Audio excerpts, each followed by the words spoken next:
Assalamualaikum warahmatullahi wabarakatuh. Nama saya Dian Davida Aziza dari Fakultas Kesejahteraan Sosial. Saya ingin menjelaskan tentang Pancasila dan agama. Agama dan Pancasila memiliki kesamaan fungsi, yaitu sebagai nilai alat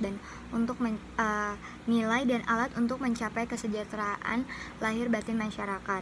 Tidak berlebih kalau diibaratkan dengan roda kanan dan roda kiri pada sebuah kendaraan.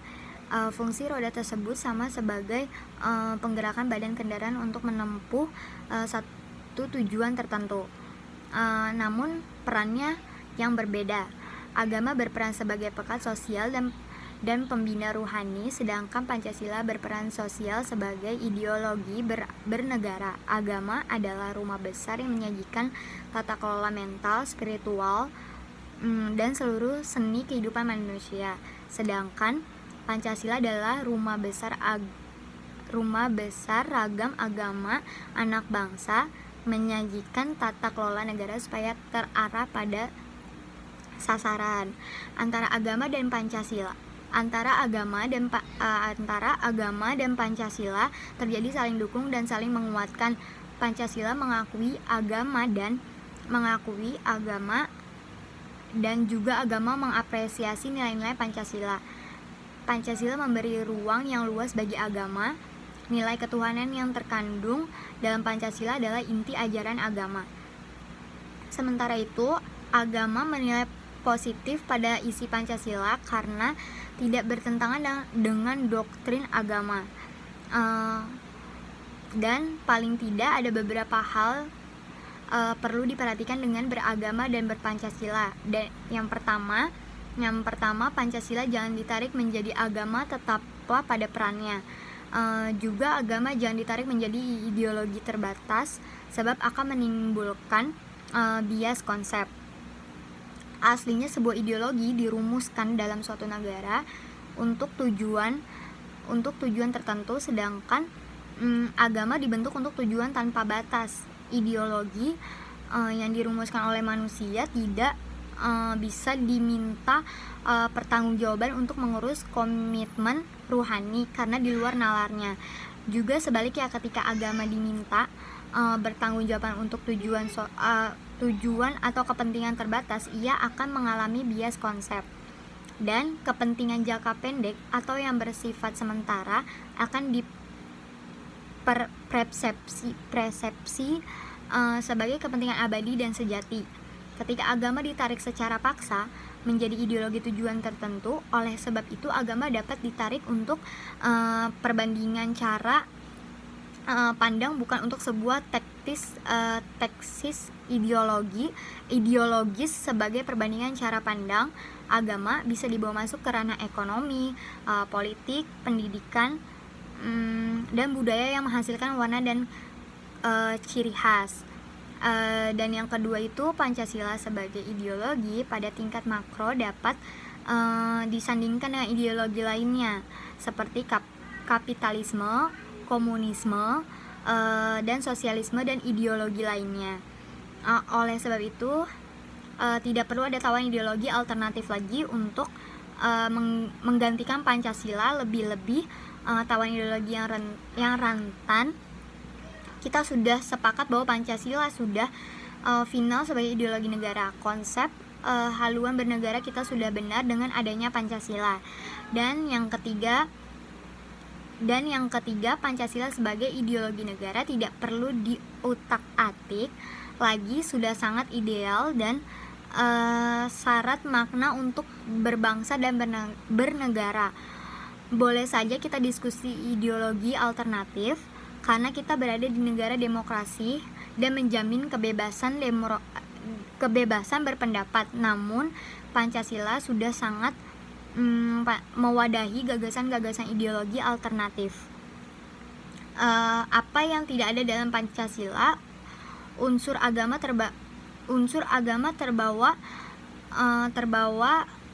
budaya sudah terwadahi peraturan, keadilan, kemanusiaan dan kerakyatan, serta unsur-unsur modernitas terkandung di dalamnya. Oleh sebab itu, Pancasila merupakan platform ideologi yang ideal.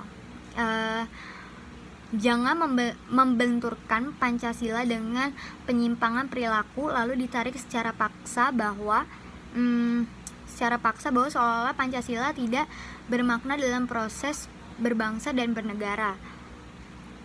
Sampai kiamat pun penyimpangan perilaku akan terus terjadi karena penghuni dunia ini, khususnya negeri kita, adalah manusia asli, bukan malaikat atau manusia setengah dewa yang memiliki potensi alam untuk menjadi baik dan tidak baik. Tapi ini bukan artinya toleransi dan rasionalisasi untuk melegalkan penyimpangan perilaku. Tetap saja setiap penyimpangan perilaku harus kita usahakan untuk dieliminasi dan dibatasi ruang geraknya. Namun yang dimaksud adalah bahwa tidak bisa mengkambing hitamkan Pancasila hanya gara-gara masih terdapat penyimpangan perilaku dalam berbangsa dan bernegara, terutama oleh para pemegang kekuasaan di negeri ini pada berbagai level dan berbagai sektor. Agama dan Pancasila sudah harmoni makna apabila alat ukur yang digunakan bukan kepentingan tertentu dan terbatas dengan kepentingan tertentu. Hal yang sudah jelas duduk perkara menjadi abu-abu. Pancasila dan agama yang jelas-jelas sudah sangat harmoni menjadi tidak jelas dan konflik. Seolah-olah Pancasila di satu lembah dan agama di lembah lainnya yang tidak pernah terjadi komunikasi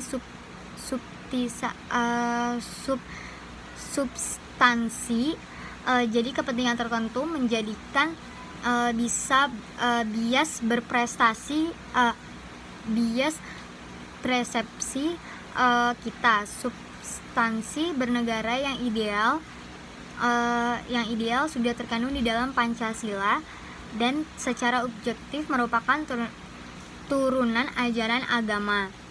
Sebagai citra idealis, Pancasila tidak memiliki kekurangan.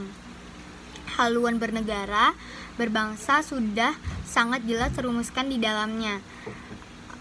Harus diakui bersama bahwa yang belum jelas sampai saat ini adalah pengalaman isi Pancasila dalam setiap langkah strategis, baik langkah individu masyarakat maupun langkah organisasi negara. Untuk hal ini kita perlu mengakui masih mengalami defisit. Wajar tentunya Pancasila sebagai ideologi selalu menyajikan gagasan ideal yang lumrahnya selalu terjadi baturan dengan kondisi real.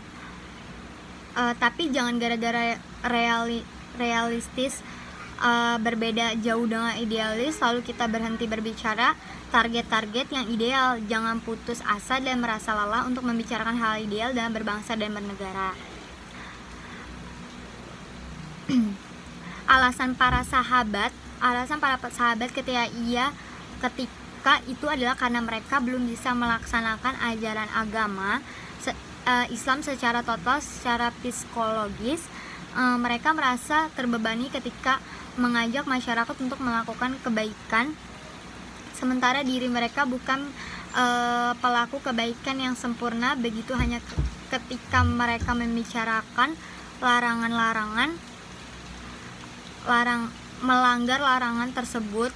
Sementara itu Al-Quran sebagai doktrin idealistis mengancam ketidaksinkronan antara ucapan dengan perbuatan. Akibatnya para sahabat merasa berat hati sehingga mengajukan permohonan untuk berhenti berdakwah. Mendengar pengajuan sahabatnya untuk berhenti berdakwah dengan latar belakang yang mereka sebutkan, beliau tugas melarang ajuan tersebut. Beliau mengingatkan para sahabatnya untuk tidak berhenti mengajak masyarakat pada kebaikan. Sebab apabila para sahabat berhenti berdakwah, kebaikan akan sia-sia tanpa makna. Jadi jangan berhenti membicarakan idealitas Pancasila sekalipun masih terdapat bolong-bolong dalam realistisnya. kita perlu bersyukur telah memiliki rumusan bernegara dan berbangsa yang sangat baik sebagai legasi para leluhur negeri ini yang pikirannya sangat berorientasi pada masa depan melampaui kapasitas zamannya pada waktu itu. Sekian dari saya penjelasan tentang Pancasila dan agama. Wassalamualaikum warahmatullahi wabarakatuh.